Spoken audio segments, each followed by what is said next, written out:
autodidactic Kelly and Cambell here. I have asked Cambell to join me today on a spontaneous podcast because I have a theory that I want to run past Cambell's brilliant mind and then extend to our community. It's a working theory and process. So good morning, Cambell. How are you going, buddy? Hey, Kelly. I'm awesome. So, okay. So I just want to go straight into it because it's just fresh in my mind, and bear with me. And then you, buddy, jump in and fucking tear it apart or add your genius and tell me what you think. Okay. So can you bear with me for 5 minutes while I get this out in some sort of order? I can dig it. So let me just set the scene. I was just by myself the other night and I started to have this esoteric conversation with myself. And I was basically saying to myself over and over again, Kelly, what is your name? What is your real fucking name? What is your name? Remember your name, because something about all this work with Tartaria has brought up my consciousness around we were somehow them. The reason we are connected so strongly to this consciousness is because we are the incarnation of it coming forward, right?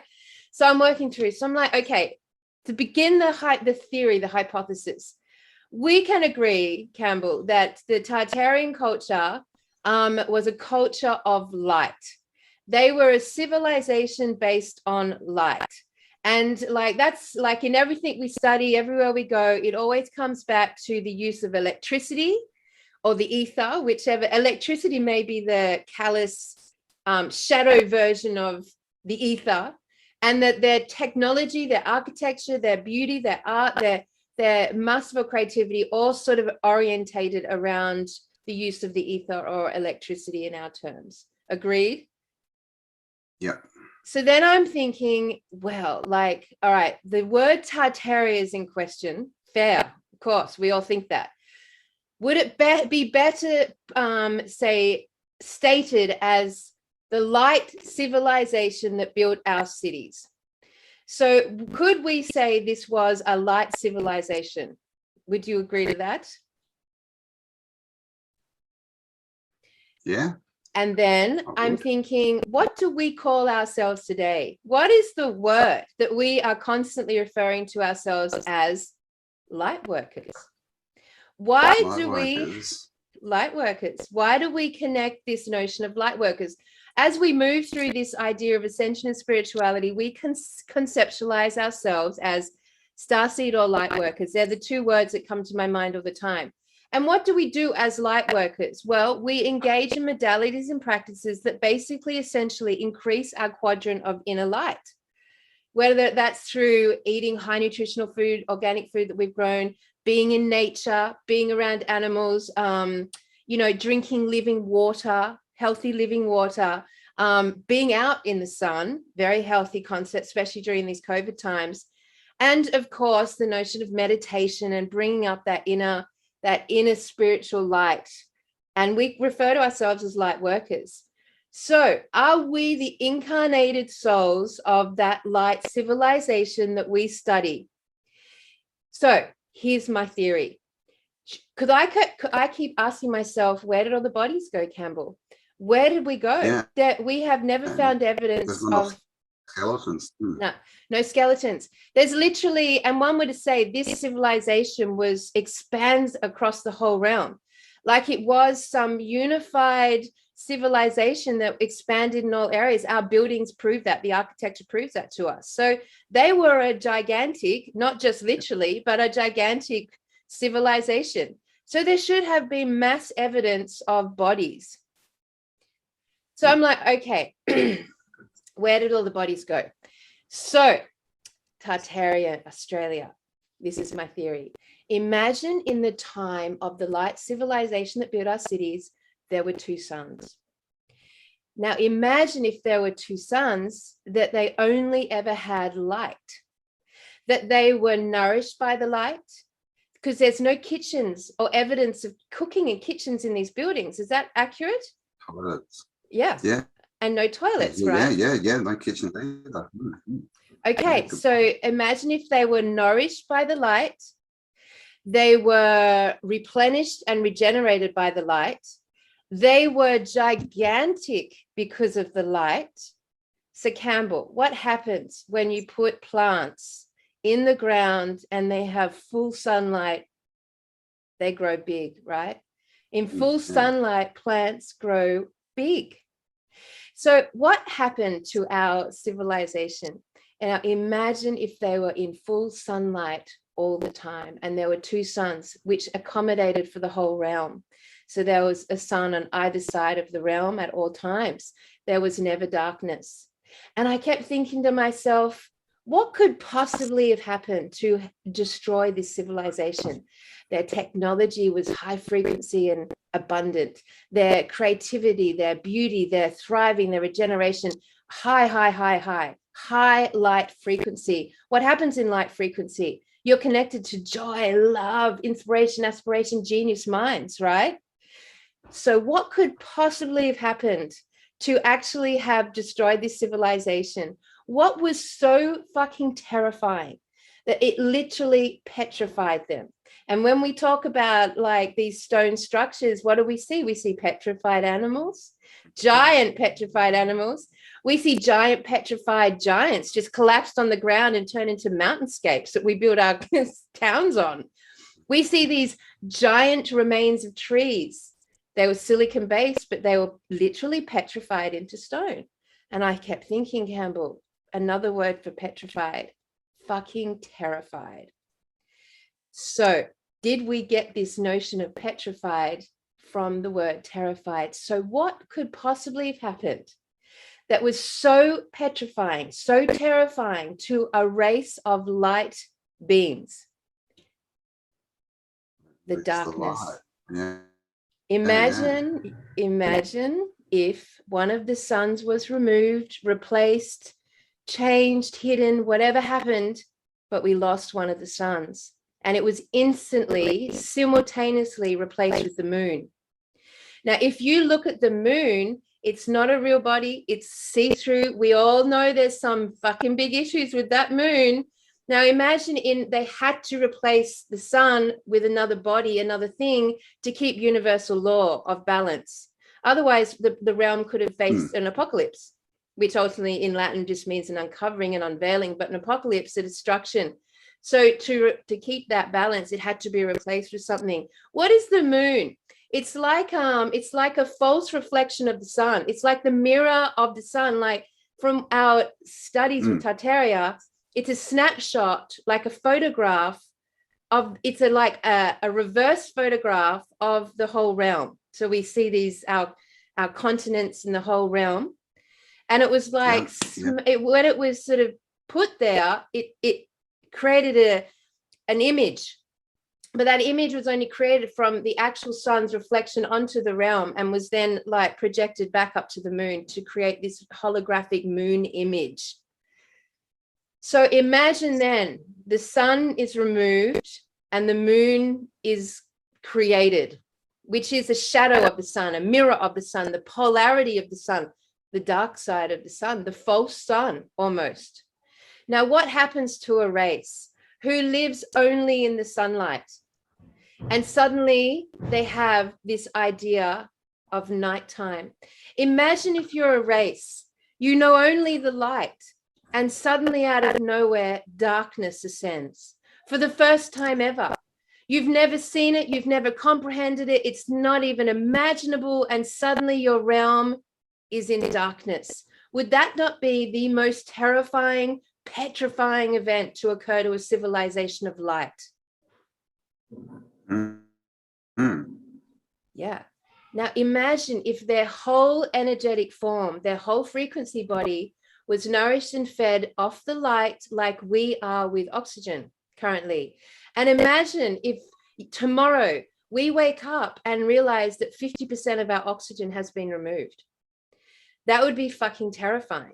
Like if our capacity to breathe oxygen had decreased by 50%, this would be akin to a culture of light being placed into darkness suddenly, where their whole energetic resonance and being their life force, which is the light, had been cut in half. And suddenly they were faced with a darkness, let's say an enemy, suddenly an enemy that was dark, that they couldn't fight. You can't fight the darkness. No weapon can fight darkness. You can't light it up enough. It's a false light in the dark. And they can't take their nourishment from it. And suddenly with the introduction of darkness, they are introduced to time, because they have night and day suddenly, and a 12-hour repetitive cycle suddenly. But their vitality and their energetic is cut in half.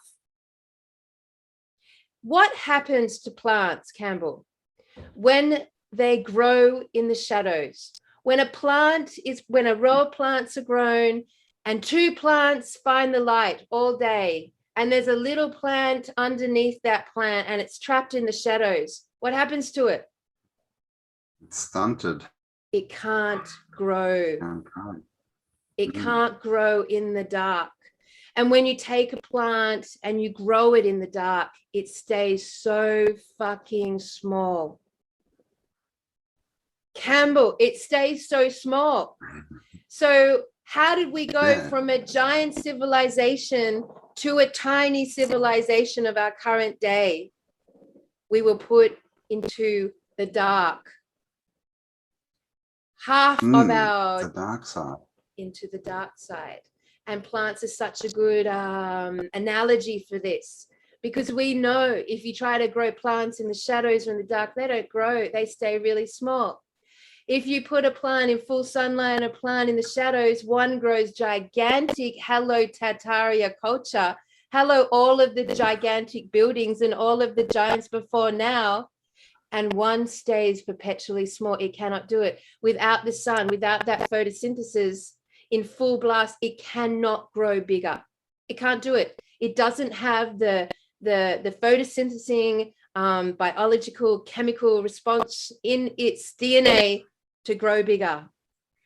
So imagine by removing one whole sun, it literally shrunk the population down to our current size. And I swear to fucking God, our population is still shrinking. And it's still shrinking because they are putting so much shit into our atmosphere. They are doing everything in their power to block out the sun. In England, there's a thing called sad disease. Sad disease in England, because they get depressed and they get sick because they don't have access to seeing the sun. So yeah, that's true. Yeah, that's proven. Right now, yeah. You got more? You keep going. yeah, I've got more. Give me 5 more. Okay. More. So they remove a sun. I don't know how. I don't know what that even means. I can't tell you what I don't know what the sun is, but they take away half of the light quadrant, half of the life force.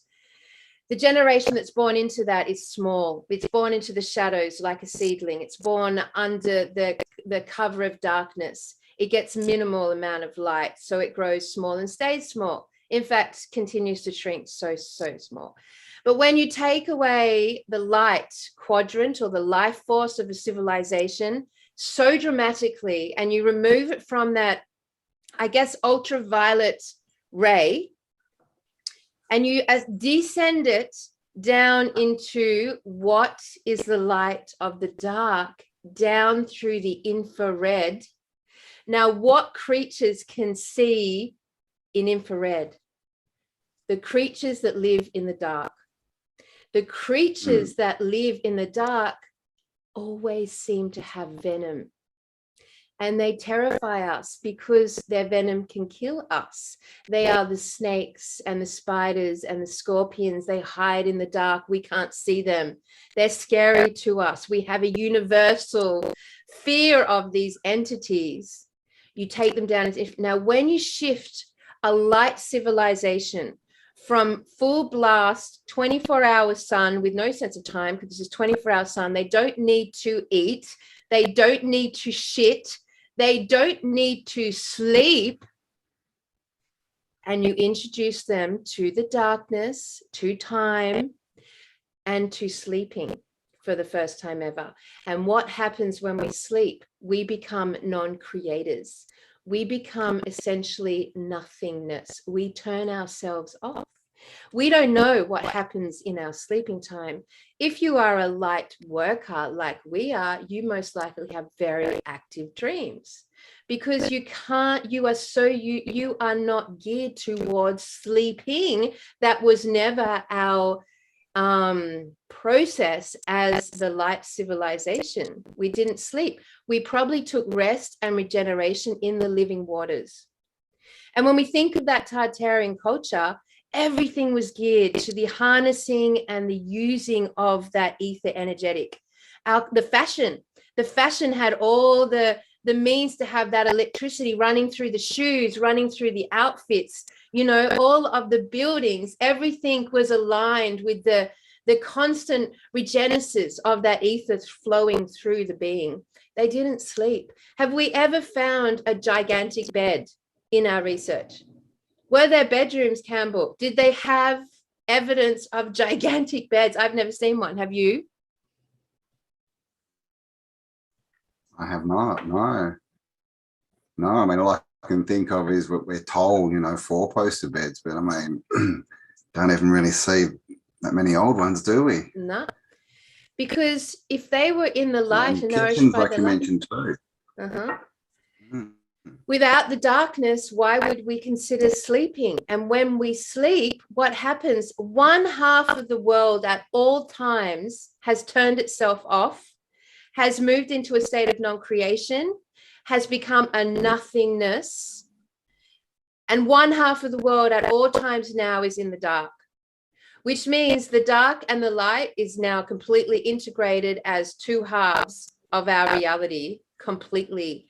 When imagine if there was never darkness before now, before this reset. And then I started thinking, okay, so not only did they remove one of our suns, imagine if they then dismantled and removed, which they did, all the technology from that civilization that harnessed the ether, and then they replace it with technology that gave us electricity. A mirror, false version, light bulbs. All of the electricity we play witness to now is actually filtered through technology. Lighting, light bulbs, LEDs, now computer screens, LCDs, all of that light that we have access to, that cold, blue, bright light that is our version of electricity, is all we know of electricity, of light. And apart from the sun's light, all other versions of light now comes from this technology they've given us and fed it back to us, which means technically we don't even know the color of the ether, because our only notion of electricity now is through their technology. So they changed the light spectrum. When they changed the light spectrum, it changed our perception, what we could see, and also what light we could take in. So they've stolen the ether and repackaged it as electricity. This is my theory. Now, Nice, okay. Yeah. Now, interestingly, let's go back to where are all the bodies? Because I'm thinking, where are all the bodies? What do we know about? What do we know? What's the most obvious stuff about this whole investigation? There were these gigantic, beautiful architectural structures, and there was the mud flood. Is the mud flood the remains of us? Is the mud flood actually mud? What if, did you see the Marvel film Infinity Wars, where they actually so in Infinity Wars, they use these Infinity Stones, but in 1 second, he changed the I don't know what word I would say, let's just say the frequency or the vibration of the atmosphere that supported this civilization, and 50% of the living beings throughout the entire universe or all realms instantly turned to ash. What happens if, when you shift a whole civilization from light to dark, and you do it by removing a sun, the balance, and you replace it with a false moon, and you introduce darkness and time, and and you go from ultraviolet to infrared. Like, what happens to the bodies, the beings? Could they possibly just explode, disintegrate, pulverize? Like, have you seen the experiments when they take a piece of fruit, or even actually a living being, and they put high intense sound waves or high intense frequency bands, and they just like explode? They just like, yeah. So imagine if that shift did that to us. Or even so far to go as the darkness. When we entered the darkness for the first time, absolutely petrifying for the first time, it is, our whole vehicles just boof, and we turned from silicon structures, hello Crystal City journey we've been on. The silicon structures, what are they? They are structures of light, Campbell, crystal structures of light. They absolutely make sense that they live in a light civilization of light workers. And you turn that to a carbon structure in 1 second. They become an organic carbon structure that can decay. Now imagine if the vehicles just, when they enter the dark, and all of that, I'm just going to say ash, it's not the right word, but just say all of that material just fell to the ground, billions of us. And we created a layer upon a layer upon a layer that buried our cities. And so as we dig our cities out of the mud, Campbell, imagine if we're just digging it and it's us, the remains of us. Now, interestingly, when you go to the Bible, what does it say? And we think the Bible was written maybe only 300 years ago, after this reset. What does it say? It says that Adam was made from the clay of the earth. So imagine if they reconstructed the human being using the DNA in that mud. Our DNA in the layers of that mud. Is that where that analogy came from? Also in the Christian Bible, we have the idea, the awakening, what's happening now. We are waiting for the return of the sun. In Christianity, the sun, right. In Christianity, they say S-O-N, the return of Christ, the return of the Christos.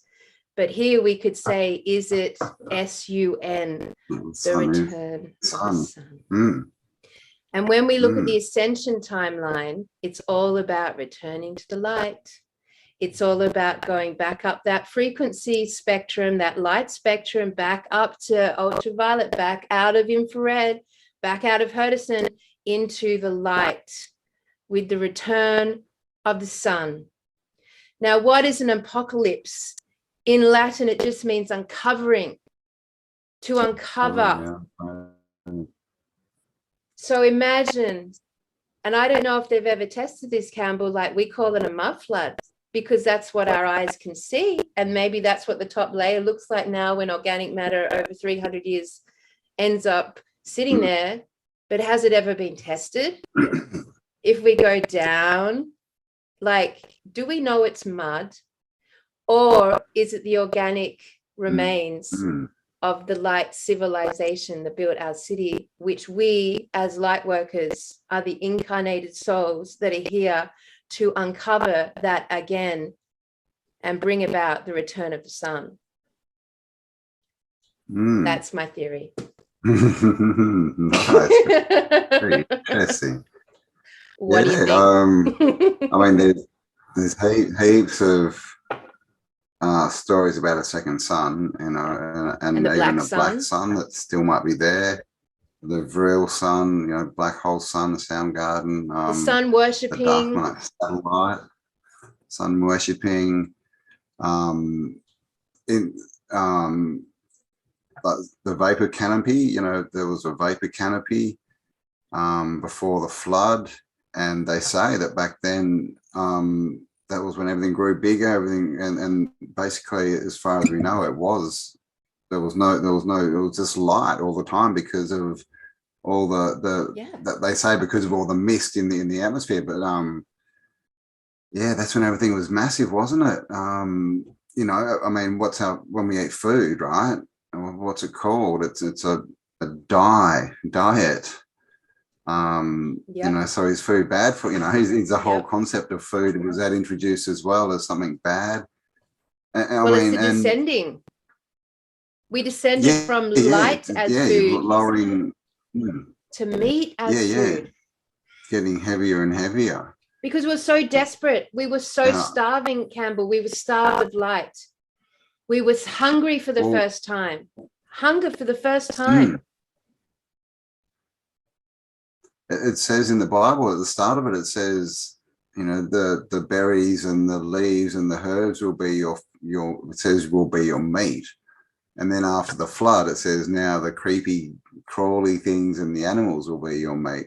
Yeah. And I mean, that's what I've always thought as well is, you know, if we, you know, didn't eat, I think we probably would have, you know, maybe had some berries or herbs every now and again, just for health type of stuff, you know, just, you know, not a meal or anything, but biological medicine. That would make sense as well. Yeah. Yeah. You know, you might, whatever, be lowering something, so you have a few leaves, but it's more that you're just putting that stuff back in your body, that energy that you need. You're not eating, you know, for energy, if you know what I mean. It's a different kind of a thing. Complementary to photosynthesis. No bathrooms.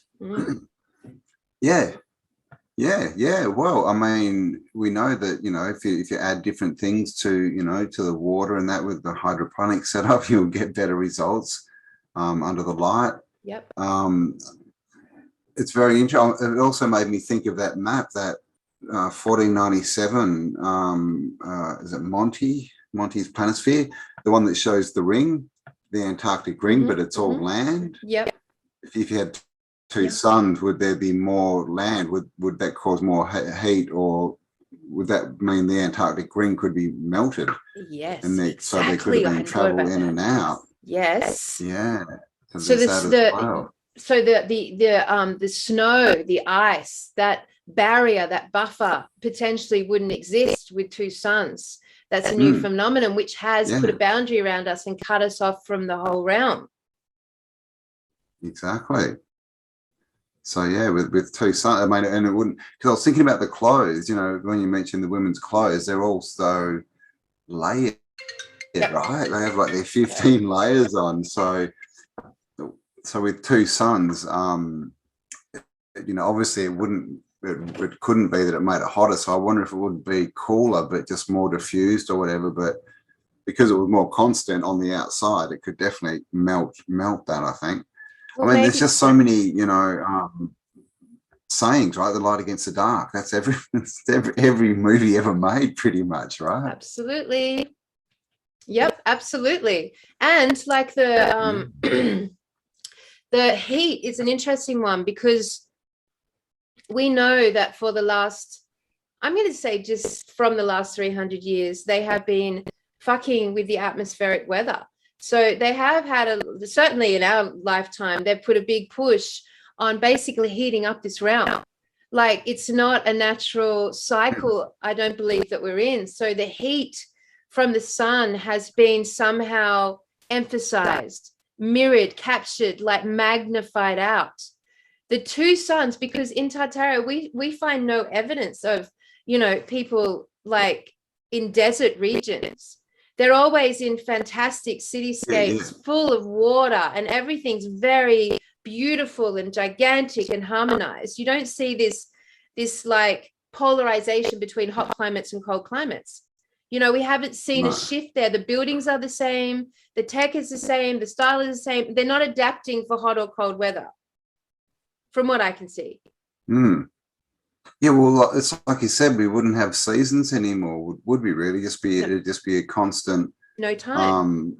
Yeah, and it says in the Aurolinda book, it says before the deluge they didn't record time.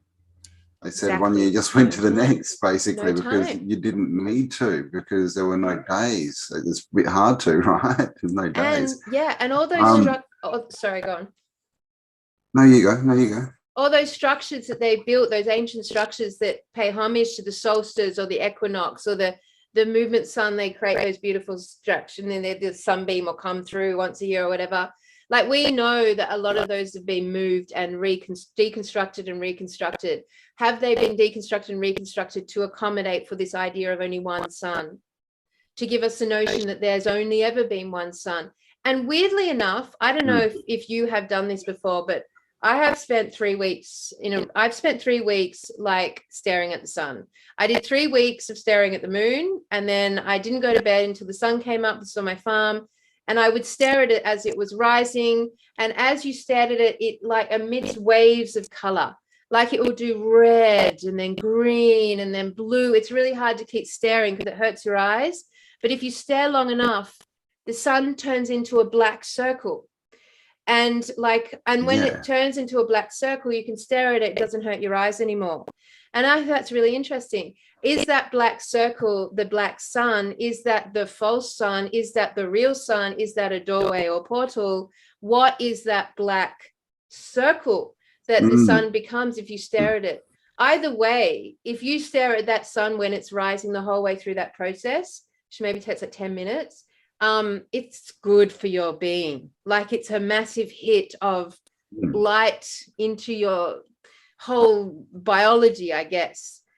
But the sun, I can only imagine one way that this civilization could have collapsed, and that was to bring about the darkness. And we literally, metaphorically and literally now integrate and live in the darkness. And this whole truth-seeking push has been for us as light workers to expose the dark and bring about the light again.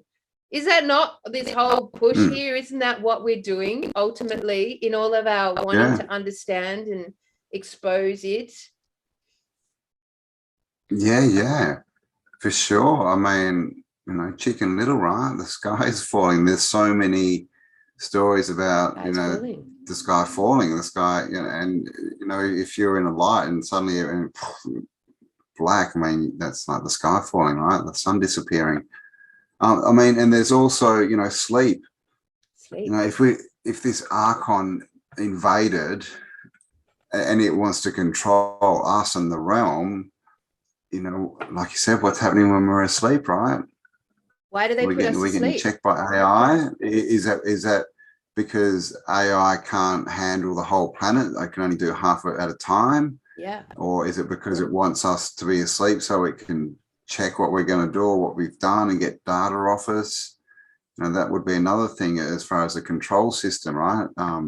When people are awake, if we're always awake, then obviously, they wouldn't be able to get in. They can't put the dark there's over our a lot eyes. to that, If we don't sleep, they can't deceive us. Darkness is deception. Sleeping is a deception to us. What's the big saying at the moment? Well, the last 2 years, right? Wake up. Wake up. Remember who you are. And I was thinking as well, like, everyone's sort of saying mourning, and obviously mourning, right? And wake as well, right? Both to do with funerals and death. Yeah. But maybe morning, because people are saying don't say, good morning because it's the start of the day, but maybe morning is the end of the night. Yeah. So the nighttime is the morning. So yes, morning that they have no light. Yes, yeah. So they introduce the darkness. They tell us they introduce sleeping in that darkness. Very similar to that movie Dark City, which I talk about quite a lot. And when people were sleeping, they shift the cities around. They did all their deception, their disorientation, and people would wake up with new bodies and new names and like in new apartments, and they wouldn't even know. They just wake up and they'd be like spending. Now, interestingly enough, what else did they do? Not only did they split our light quadrant in half, which caused a massive chain of effects on our vehicle and our frequency band. They literally shift frequency bands. And if we were there to exist during that time, either we would have somehow imploded to that. Something about our vehicles had a strong reaction that killed us, basically. And let's just talk about the mud flood in a minute, because that is fascinating. Or or we were basically put to sleep. And that sleeping process became ritualized and habitualized and part of our cultural process. We suddenly didn't know anything other than that. And in fact, they push it so hard. You've got to get 8 hours of sleep. It's really healthy. You have to do it. If you don't sleep enough, you're going to degenerate. If you don't sleep enough, you'll never like regenerate yourself. And it's really important. Everyone does it. You have to sleep. You have to be, you know, and like it's a really interesting, they really hone that sleeping thing into our culture as if it's just like, without it, you die. That's what they tell us all the time. If you don't sleep enough, you will die. You will go mad. You will die. Now, I am definitely a light worker of this culture. I have said it my whole life. I know it. I don't know what that really means, because what do we know? But I am not one that sleeps much. I never have slept much. I don't want to sleep much. I have my best thinking time at nighttime when all the electricity is off. I love being awake at night. I love doing my creativity at night. I love speaking at night, having my best conversations. I tend to not sleep much. As a child, I didn't want to sleep. I would literally survive this lifetime 3-4 hours. The older I get, the more it gets honed into me. You know, you're going to get old and wrinkled if you don't go to sleep. You won't regenerate your body. But, you know, I love sleeping only because of my dreamscape. And something I believe of the light working creed is that we don't get caught in infrared when we dream. No, we don't stay in Hurdiston. We're not just talking about admin. We don't get caught in infrared only occasionally where we have a nightmarish experience. You know, when you get like paralyzed and you can't get out of it, you know you're paralyzed. That's when you get caught in infrared for a second. My dreamscape always takes me to the fantastical beast realm. You know, I'm always there. We're talking, flying, beautiful, amazing. I'm always having a massive adventure every single night. I love that side of my sleep. Point is, I don't sleep. I have a very active dreamscape. And is that true of you too, Cambell? How is your sleeping patterns? I don't remember all my dreams, but I don't sleep much. Yeah. I think I got like an hour last night. Had to get up, and then I literally did an interview and lay down for 40 minutes, and here I am again. So I've never been a big sleeper for sure. Yep. So yeah, I mean, that's interesting. I mean, it's so hammered into babies, isn't it? They have to get this, they have to get that. Yep. But when you look into the studies and people that actually, you know, sleep, you know, deprivate themselves, or they do studies, they start seeing lights in their head. Yep. They start getting all these really, really light visions and different colors and like almost like psychedelic type stuff going off, which is interesting, isn't it? That is interesting. And I was thinking too, you know, I mean, at nighttime, what do all, you know, indigenous, you know, sort of peoples do? They all sit around fires, right, around a light. Mm-hmm. Mm-hmm. And we We're gravitate. clearly not. Yeah, Sorry. well, we're not designed for the dark. Clearly, our senses don't work very well in the dark. No, we can't see. We can't see in the dark. We're scared of the dark. The dark scares people. It takes a sovereign being to sit out in the dark all night by themselves in a vast landscape. Like it does. We're very unadjusted to the dark. We can't see. We can't thrive in that space. And actually, interestingly, for the light worker community, I think another characteristic which would make total sense is that we hate bright light. Like we love the sunlight, but we hate bright light. I mean, I never turn on ceiling lights. I never turn on, like, I hate going into malls or anything with that fucking neon or office blocks, that light, cold blue light. I will always gravitate towards ones that like mirror the sun, fireplaces, candles, salt lamps, warm, low, yellowish light. That's always been a thing with me in light and nighttime, always. I hate those bright, cool, the fake light, the false light. Interestingly, the light false that you would say mirrors the moon. No. Sorry? Well, yeah, false light. Yeah, false light. Avoid the false light.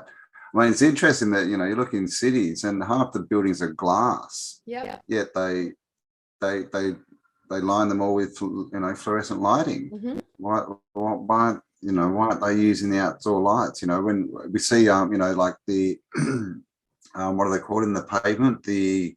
Oh God, now I've forgotten the name. The bits of glass that shoot light in under the pavement to get into the backs of rooms and stuff. Yep. They had that. So it looks like, they were actually trying to get light from the sun in, because you look at all the palaces, they've got big courtyards, right? Yeah. What that means is you've got windows on both sides of the structure, right? So everything was kind of designed to get natural light in, obviously, rather than electric light. So yeah, it's interesting. I mean, we know fluorescent lights are bad for your health. They just are. Computer something light. else I thought of when you were talking is, terror, right? Terrifying. Terror. What's terror? Terror. It's the land. Yep, terror. Terror. Mm-hmm. So is that why it's terrifying? Because when it happened, the land changed, the terror changed. Terra firma. Absolutely. Yep. That's the word for the earth of our culture, terra firma. And we are heading towards Gaia, which is a different word altogether. Like the ascension timeline with this plane, this realm is Gaia. But terra firma, terra is the landmass now. Terror. Absolutely. Yeah. So we get these words, terror, petrified. I just petrified is a fascinating word to me now. Like they're terrifying words. And you're so right about the light in this light. See, if we take away the word Tartaria and replace it with light civilization, like a word for a light civilization, and I don't know what the Latin or the etymology of Tartaria is. We should probably look that up. But it does have the word art in it, and that always feels good to me. Tartaria has art in it. Earth has art in it. Heart has art in it. They all have art in it. Fart, very important. But you know what? I don't think Tartarians farted because they didn't eat food. No. And fart's a new one. Imagine that. No civilization without fart jokes, man. Yeah. What would you do? Or poo jokes. Poo jokes, all poo jokes, I know, right? But I mean, it's interesting because, and Paul Cook's been doing a bit of work on the cathedrals and what's underneath them. I think Mind Unveiled as well did one, and they were both talking about having massive cisterns, right? Which these are these things that we find everywhere. These curved tunnel type things, right? And they're made out of curved brick ceilings, and basically they're all saying that it's for storing water. And so we have all these waterways, right?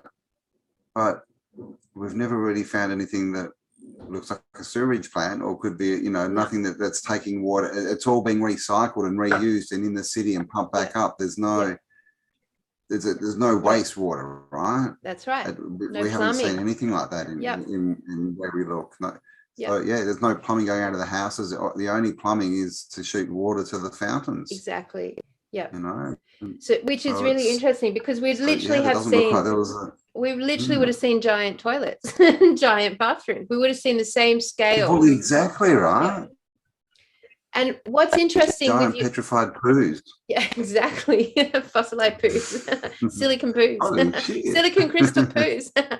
But interestingly enough, like the architecture, you're so right. Like it's designed to bring sunlight into underground spaces. It's designed to bring sunlight underground or into the darker building structures. So, and all the churches and cathedrals do this, that all their spaces are to capture sun rays, sunbeams, sunlight going through. Now, interestingly enough, the living waters, what are living waters? They are water. They are water full of light. It's light water. They are water that's been bathed in. There is a living water process that is alive. It's got light in it. And interestingly, it quite often will come in from the underground and up, like the underground and up. So this realm of ours, when I first started looking at all this decades ago, I was quite captivated by the idea of Middle Earth, or that there's a sun in the center of the earth. Now, of course, that was on a round earth model, but if you take the flat earth or the flat realm model, but then you have this underbody of it, the underneath of that, whatever that, could there not be a light source? I mean, we so often see these structures like the pyramids and Tartarian structures beaming light up and out. up and out. Like if we had a light source coming up from under the flat realm that somehow was combined, maybe there's a sun under there, maybe the sun is under there, I don't know. But anyway, like the waters from the underground could easily have been bathed in that light, which is why water was so important to the realm, the living waters, the light realm. And then bring it up. Just thinking out loud. I mean, well, no, there's a lot of people have spoken about that, about the sun being projected from the North Pole, basically. What we're told is the North Pole, right? There's supposed to be a big hole there, and it's projected up and out. And I mean, that if that's true, then is that all they needed to change, or something at the source? So instead of getting 2 projections, we're getting 1. Yeah. You know, and at the moment, of course, you know, we've got, you know, Bill Gates, you know, was out a few years saying he wants to, you know, block out the sun. And we heard all these sun machines, the talk about the sun machines, chemtrails, which some people have said, you know, with global warming, if you put certain chemicals up there, they act like a magnifying glass, right? So absolutely. It changes the heat, changes the light that's coming through. I mean, we know, I mean, sun worship, right? Yep. And how often have we heard that it's actually, you know, some of these people were actually worshipping, you know, the black sun, right? Yep. Absolutely. Like that sun worship culture runs so strong through the satanic agenda and the Masonic agenda. The ones behind the Great Deception, the ones behind and the ones behind them are of the dark. They are that draconian reptilian, like that black octopus, that gray, that what's the black substance? The goo, the black goo, like it's all black. It's all black, void of light. That black goo is like a dense form of absence of light, you know, like, and it's all magnetic, and like all of that stuff is coming from this notion of the satanic darkness, the entities that see in the dark, that practice in the dark, that kill and maim and do all their things in the dark, that they're constantly, when a race is taken out of the light, by 50% out of the light, and then put to sleep, and then put into the darkness, so that the whole time on this realm, always half the population are in that stasis. They're in literal stasis where they are not doing nothing and creating nothing. So there's no power in that for the light workers or the creators. There's only power in that for the dark workers, the darkness. You know, they're utilizing that in their process somehow. They know this. The sun is always, throughout all the esoteric, satanic modalities, practices, theologies, books, speakers, whatever, the sun, Saturn, sun, Saturn, sun, the black sun, the dark sun, the black, it's always present. Like, I really am starting to totally believe in this theory that we had 2 suns, and that this coming, not only did they replace that, when they removed, replaced, hid, whatever happened to the sun, by taking one away, that ricocheted across all realms. Like, it wasn't just our known realm, like it had an impact across all realms, which is why when we like tune into this whole process we're in now, it's so often referred to over and over again that, like, that, you know, the whole, they say universe, but the whole multiverse is focused in on this moment here. The whole multiverse is going to be affected by this moment here. All living beings across all verses are going to be impacted. That what happened here had a huge ricocheting effect everywhere. And something about the earth beings, us, that civilization integrating one half darkness, had a massive impact on all multiverses. And I've always been told that they introduced a weapon, a great weapon, a weapon that was so powerful that no one could stop it and nothing could change it. And that weapon was the darkness, the removal of light. I mean, how many songs are there about waiting for, you know, the sun, right? Here comes the sun, waiting for the sun. I was thinking as well, like, what do they call, you know, if you're talking the ages, right? The bronze, silver, blah, blah, blah. They have the golden age, right? What color's the sun? Absolutely. Golden. Absolutely. And so I mean, because we know that, yeah, half the realm's underground, right? We know this is becoming, you know, pretty apparent, and that there's more than one species, shall we say, down here. So are they literally from the below realms, right? And we're told, you know, about upper and lower realms and all these old books, and the lower's always the dark. Yeah. And, you know, is that what separated us, that they couldn't come up here? Yep, they You couldn't. know, and we couldn't go down there. Yes. Then at some time now we've got a bit of each. Now we can actually intermingle, right? And they can get into our realm and stuff. Yes. And affect it. Yes. So, well, that makes so much sense, Cambell, because we can't see in the dark. If we live in the dark, we actually die. We go mad first, but then we'll die. And what do they do with prisoners to punishment? They put them in isolation chambers in the dark. Like the darkness is a weapon against us, and they can't exist in the light. Like if you put like you know, these underground creatures and bring them up to the full sunlight, they perish. Hello, the vampires. Hello, the reptilians. Hello. Yep, the werewolf, the transformation with the moonlight. Yep. Always this. Yes.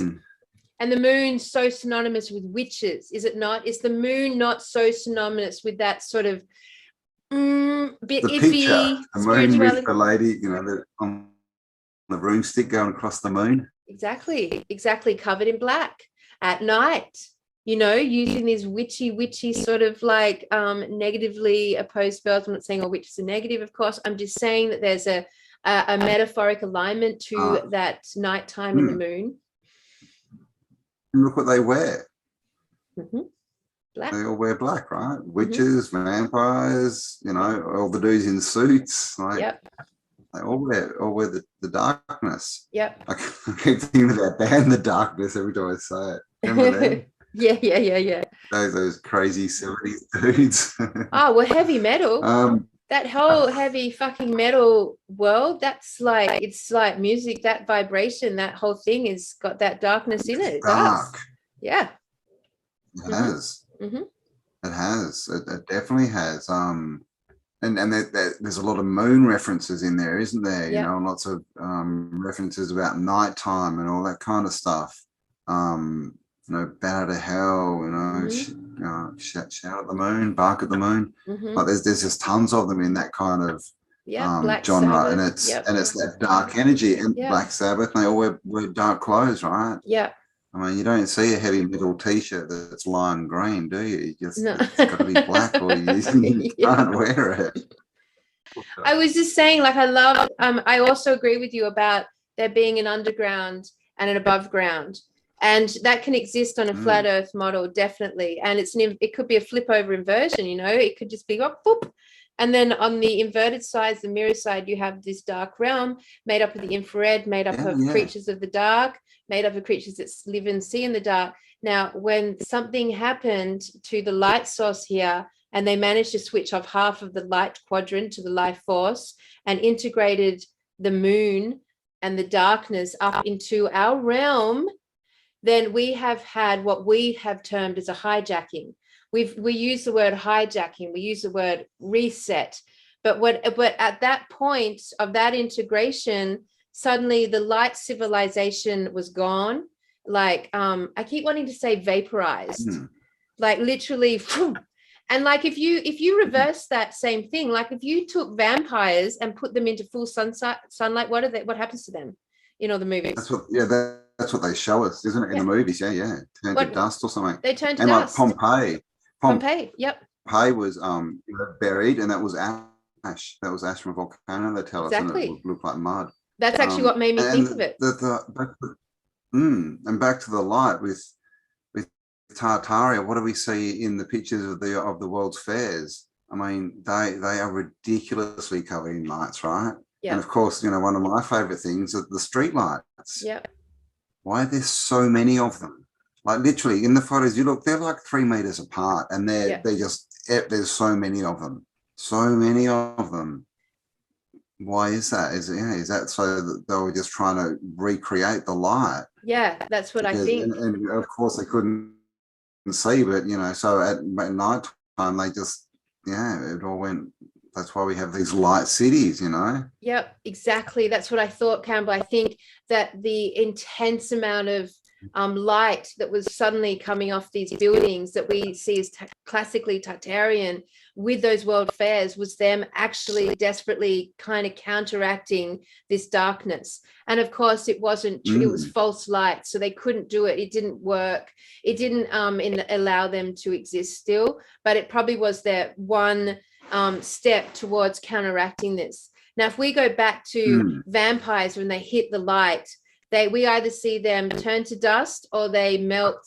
But basically they just, so we can very easily conceptualize that would also have happened to us in reverse. So we look at this agenda now. And what are they doing? They're basically, being very clear that they're altering the whole like light quadrant of the plane more and more and more and more and more, putting more and more shit into the atmosphere to make it darker and darker and darker. And of course, at nighttime, what also was synonymous with going to bed at nighttime? Sex. Like sex became a dominant part of a nighttime activity. Now, I don't know if the Tartarian culture had the same process with sexuality. I would say not. And I would say it was definitely a different process than what we know it to be today. But at nighttime, that sexual depravity, that perversion, that push for sexual, I love sexual. The carnal side. That they push it. Yeah. That carnal energetic sort of became synonymous with nighttime. That sort of lower frequency behavior where people drink and party and fuck and fight, like it's sort of all there in the dark. It does. Lunatics. The lunatic and the lunatic asylums. So that's another whole like tangent to connect with nice. Yeah.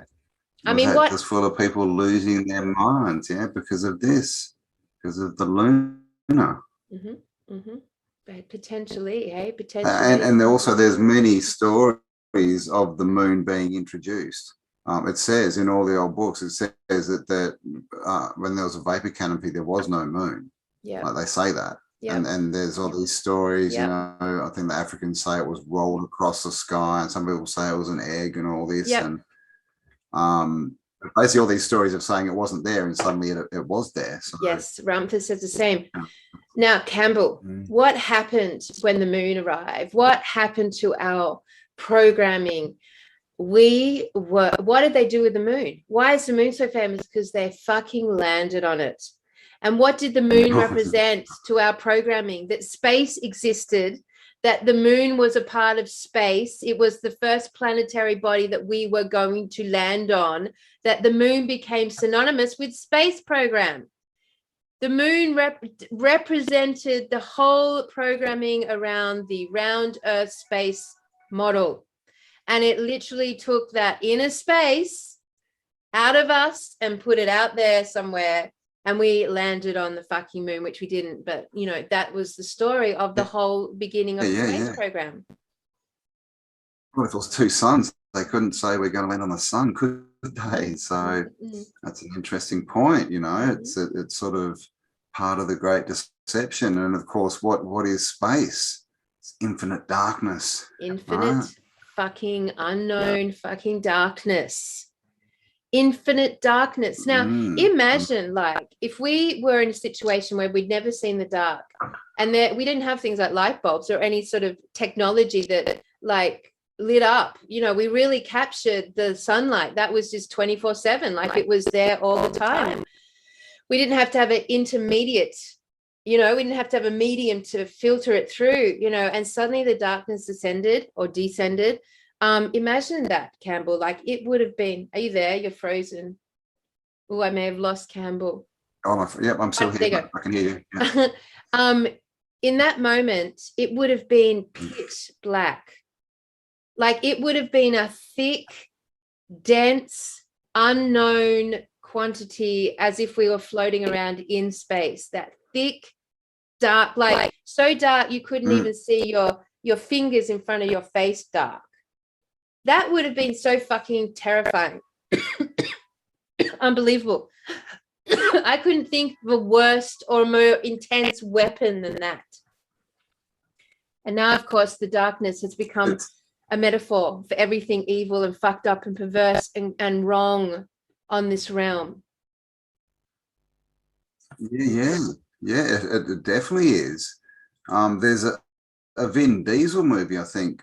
I can't remember what it's called, but it's literally about they live in a world that's just dark. Yep. I might have to check it out. See what the backstory to that is. But also like sunscreen. What does sunscreen do? Reflects the sun, so it can't touch your skin. I never wear sunscreen. You know, so no, I think I've worn it twice, but back in that. I've got some sunspots now, but that's because they're fucked with the sun. You know, I don't think essentially the sun was hot. I don't think it has a burning heat to it. I think that's come after. Yeah, well, that would explain a lot, because this is one of our biggest questions, isn't it? It's the clothes. They've all got these clothes, like so many layers and stuff. It's so clearly they weren't having hot days. And then we have all the stories of, up in Siberia of, which is now frozen tundra, that was tropical. There were, we know there's food and it's tropical plants. Yeah. Yeah. And we know that the Arctic, there was no ice at the edges. Oh, now you froze on. There you are. So again, with 12 hours to refreeze, would we even have ice at the extremities? I don't think so. If it's the middle and the outside. And this also is itself to the notion of where we get these giant animals. And what are they protecting? Full sun. We've got a lag between us, Cambell. Sorry, we had to pause there because we were lagging. So we're back. We're talking about this, explaining the giant animals. And so we've got this false notion of dinosaurs, but we've got like evidence of giant trees and giant petrified animals in our landscape. So everything in full sunlight, 24/7, no, we didn't have time, would have grown and grown and grown and grown. Now, imagine if there was at some point more than two suns. Like, imagine if we go right back to, because the Tartarian civilization was relatively small compared to the giants that came before them, and the giant tree giants. Like, they were like 100 feet, 100 versions of us or something like this. Like, we're on the lowest spectrum. I believe our civilization has descended the lowest of all we are at the lowest point. That's why this ascension back up to the light is occurring, because we have descended so far. We can't go further than this. We're literally now perfectly integrated with the dark side of the earth, the dark side of the moon, the dark side of the sun, whatever it is. And literally we are in the ascension journey up through the light spectrum, up through the light rays spectrum, back to full connection with the ether. Well, I mean, what are we, right? Humans. Hue, aren't we going up through the colours of the spectrum? Light spectrum. Yep, exactly. So what happened when this happened to us so dramatically, Cambell? This is the last point, is that it literally created a fucking time loop. Taking away the sun, descending us into darkness, introducing the night, created a time loop that, in essence, has controlled and programmed our entire reality. Once they could set up the boundaries of time, they set up the boundaries of space, time and space, one and the same. They set it up with night and day, moon, the sun, time and space. They set that up. They put us in a loop, an incarnation loop, a cyclic process, a loop. And now, I don't know, I haven't studied mind control techniques like hardcore, but I've read a lot about it. And I can guess that you need to have that parameter of a loop going on in the brain, the way the brain is wiring and firing, in order to actually manipulate it, in order to actually program and control it. And they set it up with a time loop by removing the sun, introducing the night, introducing day, introducing time and space. And we've been trapped. Just imagine never having the thought of what am I going to do tomorrow, because there is none.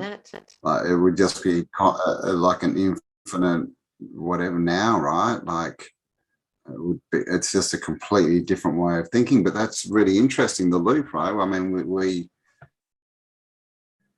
wake up every morning, right? You know, a lot of people say we're reborn every day, right?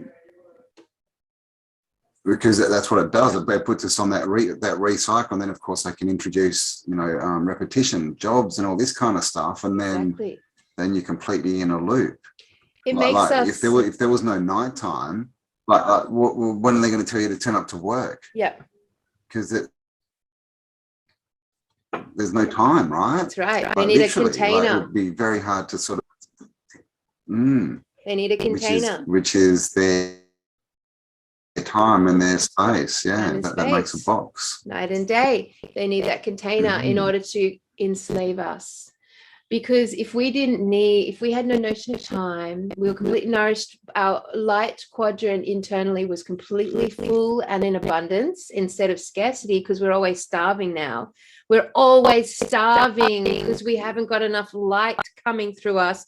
And we are little plants in the dark that can't grow big anymore. We're not getting our photosynthesizers going on.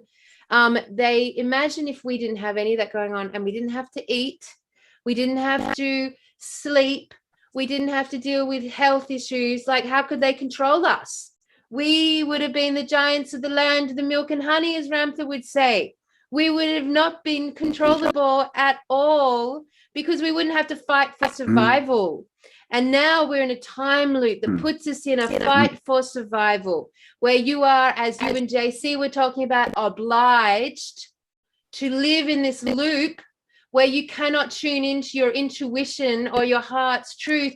And when all that's gone, you would be magnificent master creators again. Would you not be creating the most extraordinary masterpieces of art and literature and music and architecture and science and fucking all sorts of things? Because we wouldn't have to do anything else. We would have been the gods, the Thors, the Asgard, the creator gods, the gods of all those beautiful gods that we see mirrored in all these, in mythology, throughout all of these cultures, and then of all of our movies.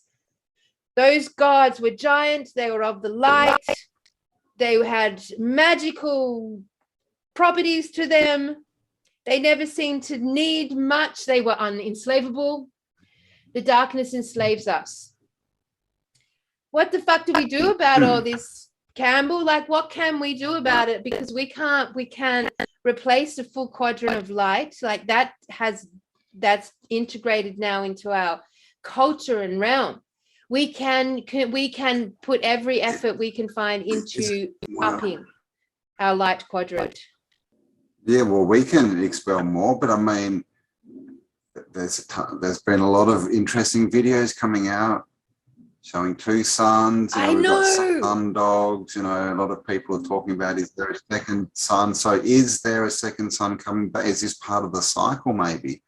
You know, is the bottom cycle where we've got the most dark, the top cycle where it's all sun, and the middle two are sort of, you know, a bit of each? Because it's interesting, because everything, all baddies come from the dark and underground and these, you know, dark caves, or, you know, it's always, isn't it? It's always, and they're always wearing black, and they're always associated with, you know, rats or spiders or, you know, whatever, snakes. It's very interesting, and it's definitely in our history. The whole, you know, the sun disappearing, the moon appearing, all this kind of. I keep thinking of that scene in Star Wars. I don't know if you've seen Star Wars, but at the, you know, the original one, Luke's on his home planet, and he, you know, finishes his chores and goes outside and looks up, and what does he see? Two suns. Mm-hmm. Yeah, the two suns. You see that a lot in movies. You know. You do, and you're so right. There is my channels are flooded with videos of two suns. People are taking videos, not here in Australia, on the other side of the world. I noticed. I was looking at where these locations were, but there's all these videos of literally videos people are making with their phones of two fucking suns. There is so much indication that there is another sun coming back, like the veils, like the density's lifting, or maybe it never went anywhere. It was just covered up or removed from our sight, or something about our perception was shifted. Maybe it wasn't like this full-on thing that happened like to our sun more than it did to our perception, our eyes, us as the vehicle that perceives it all. Or if they somehow turn the two suns into one, and that's what the black hole is. Yeah. The second sun, maybe, I don't know. Yeah. You know, the contrast, and that's why it's hotter than it should be. Yeah. Yes. Maybe they push the so moon. They bring the moon in to balance it out. You know, like you say, because it needs to be balanced, right? Yes. And that's holding it there. So if the moon moves, then maybe it'll start to come back, or it's losing its orbit or whatever, and that's why we're starting to see two suns again. It's going to be fascinating, you know, like, fuck watching the water, watch the fucking sun. But watch the sun. Another thing is in all these old pictures and old paintings, have you seen them? And people are always like this, pointing upwards. You see, like there's tons of them. They're always pointing up. Yep. Always looking up. Agreed. Now we've got also this notion of the mud flood being our remains. What say you on that topic? Yeah, I mean, it's a bit gross, but I mean, it's interesting, isn't it? You know, the whole DNA story, right? The whole genetic manipulation, the children underground, the orphan trains, the incubators, all this kind of stuff. Yeah, if they could just get the genetic material from there, you know, from the clay of the earth. Yeah, yeah, exactly right. Maybe too many of us got wiped out, and they needed to repopulate, and they needed to repopulate with people that were, you know, raised in the dark, so that they, you know, so that we could never be our full potential, right? And they bring them up here, and they're the orphan trains and all that kind of stuff. So it would definitely supply the genetic material they need. Yep, definitely. And we know that underground there's full of, you know, labs and all types of stuff down there. So I mean, yeah, right. And Campbell, like, it's pretty interesting. The mud is concentrated in the cities. Like, we don't see the mud flood effect up against landscapes so much. It's always based on the city. Now, I don't know if that's because it gives us a contrast, like literally these buildings are like dug out of, you know, unlevel ground. But like, if we talk about the mud flood, the most obvious thing to me is all of our focus is on the cities. Now, that's where all the people would have been. So if they all disintegrated in one go or something happened, they will have fallen on the cityscapes more than anywhere else. That would have been the densest population. So all of that mud flooding all through the buildings, it just seems to make sense to me that the billions of us perished in a moment. We don't see mountain ranges and big rocks and that where there's a lot more dirt on one side than the other, which is what would happen if we're talking big floods, wouldn't it? You know, obviously, you know, it would get caught up, and we don't see that. Yep. We only see that in cities, so that's another good point. And of course, we have, you know, civilizations that have just disappeared. You know, we've got the Toltecs, and there's other ones where we have these, you know, they find the ruins. It's like, well, where'd the people go? They just disappeared. How does that happen, right? How does that happen? So yeah, the light, the dark. I mean, it's just such a theme, isn't it? The dark and the light, positive and negative, yin yang. We've got the maps. I know you could be onto something there, Kat, I think. The lunatics, the lunatic asylums. Yeah. It's all, you could tie it all in. Yeah. I mean, like one thing, when I got taught how to use my psychic abilities, how to use my intuition, I did a 2-year course in alchemy, and the way that I was trained was to basically, it's the study of what is obvious. Like when you learn to use your intuition or your psychic abilities, you just tune into what is obvious, like, and you allow your imagination to speak to you about what's obvious. So when I look at all the work we do about Tartaria, there are a few things that are just fucking obvious. One, the mud is in the cities. That's just an obvious fact. My eyes tell me that. We're not studying the landscapes on the same way. One, the cities are gigantic, so we know it's obvious that they've been built by bigger people. It's also obvious to us that there's no bodies, but there's a mud flood. There's no bodies, but the cities are buried in something, but there's no bodies. We know that there's a lot of people because these civilizations are vast and across the whole realm. We know that if we look at what's obvious between our language, it's always light versus dark. It's always light versus dark. And it's obvious to us that we don't do well in the dark. In fact, we so don't do well in the dark that we have to actually go to sleep and shut ourselves off from the dark. We actually can't exist in the dark. We don't get nourished by it. We don't thrive in it. We can't see in it. We don't enjoy it. It doesn't increase our anything in us. It does not give to us anything. The darkness is like a dead force in our life.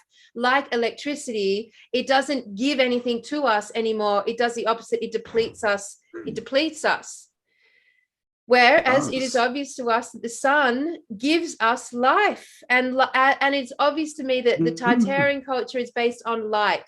Therefore, it is a civilization of a light civilization. We refer to ourselves as light workers. Therefore, would it not make sense? We are the ascended, reincarnated souls of that civilization, bringing back the truth and returning at the moment that the sun returns, the return of the sun, the son of man, the return of the son of man. I agree. SONSUN. Yeah, definitely. Yeah. Is that what's happening? Is that is that why we're here to facilitate? Because what's the other thing that we keep saying is, raise the vibration, right? Keep the vibrations high. And we hear, if you're not of the right vibration, you're not going to make it. Is that because the sun, but it's going to be, obviously it's going to be different, right? Less burning, higher vibration, different spectrum. And if you're not of the right vibration, then maybe you'll explode. Turn into in ash. Reverse, Cambell, exactly. In reverse. So whatever happened to us when the darkness is removed, then those beings of the dark they'll have the same, something that will happen to them. Back down. There's that story in the Bible as well of, the dark will be locked up in hell or whatever it calls it, for, what is it, 200 years or so many 100 years or something, or 1,000 years. 1,000 years. Mm-hmm. 1,000. And then it'll be let loose on the earth for 200 or something. Yeah. Interesting, right? And then people are saying, was that 1,000 years, the 1,000 years that maybe we've lost or whatever, was that when the darkness was locked up, or was that the reign of Christ, right? Who was the sun? Again, Christos, right? Christ, Christos the sun. and the sun. The 1,000-year reign of the sun. Is that what it is? The reign, we had it for 1,000 years, and then it could even be a cycle. What if if there's two suns, but they're not on a perfect cycle, and they hit a point where one goes behind the other one for a couple of 100 years? And I think you're onto something there, Cal. That's very good. Well, I think essentially, the Tartarian focus of ours, this whole deep dive into Tartaria, and we're going to keep the fucking name, everyone, because Tartaria has the word art in it, and art is what's so important to the imagination of all this process. But let's define it and refine it, that civilization we are studying a light civilization. We're studying a light civilization, and that's a fucking truth there. And if we're studying a light civilization as light workers, it's because we are here to watch the return of the sun, the lightness, That is the ascension process. So everything we deep dive to in Tartaria now, we can cross-reference it with our discoveries and our information, cross-referencing with the light, with that concept in our heads, that terminology in our heads, and see now how Tartaria wires and fires from that that foundational perspective, that container. And I think we are going to really quickly, and if we want to reintroduce the crystal cities, Campbell, because that was our first instinct, that there were crystal cities connected to all of this, that would be cities of the light, crystalline in light frequency. So all of the Tartarian, the crystal cities, and the light and the sun, it's all one container.